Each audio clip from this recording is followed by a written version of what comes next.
बांग्लादेश की राजनीति की एक मजबूत और चर्चित शख्सियत रही खालिदा जिया अब इस दुनिया में नहीं रही।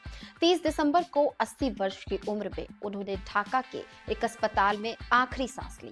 वो लंबे समय से बीमार थी और उनका इलाज चल रहा था। उनके निधन से न सिर्फ बांग्लादेश बल्कि पूरे दक्षिण एशिया की राजनीति में एक युग का अंत माना जा रहा है।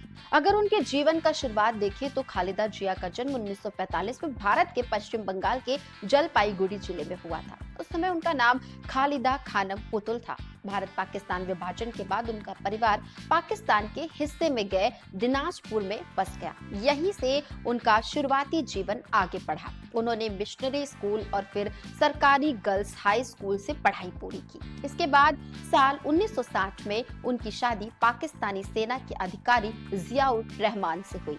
शादी के बाद उनका नाम खालिदा जिया रहमान पड़ा। इस समय तक खालिदा का राजनीति से कोई सीधा जुड़ाव नहीं था।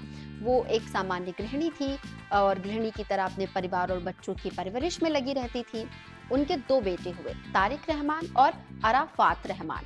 कोको 1971 में जब बांग्लादेश का मुक्ति संग्राम चल रहा था तब जियाउर रहमान मुक्ति वाहिनी का नेतृत्व कर रहे थे। इसी दौरान पाकिस्तान सेना ने खालिदा जिया को नजरबंद कर दिया था। हालांकि बांग्लादेश की आजादी के बाद उन्हें रिहा कर दिया गया। आजादी के बाद भी खालिदा जिया राजनीति से दूर रही, जबकि उनके पति का कद लगातार बढ़ता गया। 1977 में जियाउर रहमान बांग्लादेश के राष्ट्रपति बने और खालिदा जिया देश की प्रथम महिला बनी।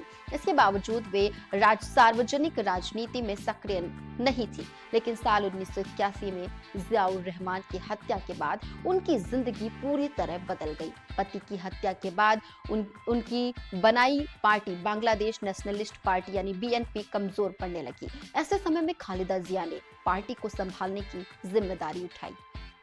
धीरे धीरे वो राजनीति में सक्रिय होती गई। उन्होंने सैन्य शासन के खिलाफ आंदोलन किया और लोकतंत्र की बहाली के लिए संघर्ष किया। लंबे आंदोलनों के बाद 1990 में सैन्य तानाशाह इरशाद को सत्ता छोड़नी पड़ी। इसके बाद 1991 में खालिदा जिया पहली बार बांग्लादेश की प्रधानमंत्री बनी। इस तरह वे किसी मुस्लिम देश की दूसरी महिला प्रधानमंत्री बनी। अपने पहले कार्यकाल में उन्होंने उदार आर्थिक नीतियों को बढ़ावा दिया, लेकिन विदेश नीति में भारत से दूरी बनाए रखी। 1996 में राजनीतिक विरोध और आरोपों के चलते उन्हें इस्तीफा देना पड़ा। हालांकि 2001 में वो फिर से प्रधानमंत्री बनी।